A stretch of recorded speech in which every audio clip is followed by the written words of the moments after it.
বন্ধুরা আমি আসলাম আজকে লুৎপুরিয়া মহাবিদ্যালয়ে এসে দেখি মানে এই যে দাদারা এসে মানে কিবা সেলফি টেলফি উঠতেছে, ফটো উঠতেছে।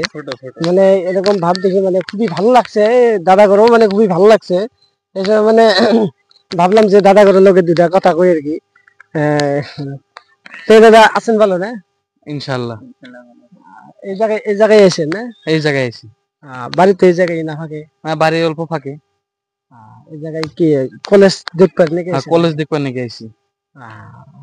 আগে আগে পরে আইছি আঙ্গো বাড়ি মানে ওই যে পাশের গ্রামে।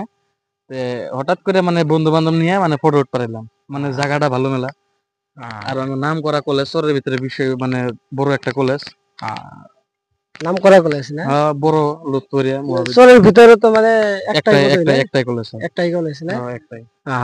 আপনি বোধহয় এই স্কুলে এই কলেজে পড়ছেন নাকি? আমি পড়ি নাই, এবার সেকেন্ড ইয়ারে। সামনে আমার দাদা পড়ছে। তাই আপনি আছেন ভালো না? হ্যাঁ আছি ভালো ইনশাআল্লাহ। আপনার বাড়ি তো এখানে? হ্যাঁ এখানে দুজনের বাড়ি এখানে। আপনিও তো সেলফি টেলফি উঠলেন দেখি। আমিও সেলফি টেলফি উঠলাম বন্ধু বান্ধব নিয়ে। যাই হোক আপনার সাথে মানে কথা বলতে খুবই ভালো লাগলো। না আঙ্গরও ভালো লাগলো দাদার। তো আমার দাদার যেটা পেজ আছে আর কি, তো আপনারা সবাই সাপোর্ট করবেন।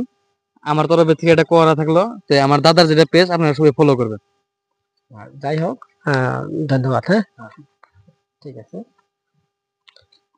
যাই হোক আমার হয়তো দাদা ঘর হাতে কিছু আলাপ আলোচনা পারলাম, মানে আলাপ করে খুবই ভালো লাগলো। দাদারা আছে কলেজ দেখতে দিকে আছে। কলেজটা অ্যাকচুয়ালি কি দেখতে লাগা কলেজ, তার মানে কলেজ কলেজ দেখতেও ভালো লাগে, পড়াশোনা করতেও মানে খুবই ভালো। আমি হয়তো কিছুদিন পড়ছি, কিছুদিন পরে মানে আমার আর্থিক অবস্থার জন্য আমি যেন বড় বিএ পাস করতে পারি নাই। আহ হিসেবে আমিও বহুদিন পরে আসলাম, আইসা দেখি মানে এই এরকম করে আর দু একজন করে মানুষ আহে, আইসা আইসা মানে কলেজ দেখে দেখে মানে উপভোগ করে, শান্তি উপভোগ করে। কিন্তু আমিও আজকে মানে সেই হিসেবে আসছি যে মানে আমি কিছু শান্তি অনুভব করে যাই। আমারও ভালো লাগছে খুবই। তো আমি এখনকার মতো বন্ধ রাখলাম। ইনশাআল্লাহ ধন্যবাদ।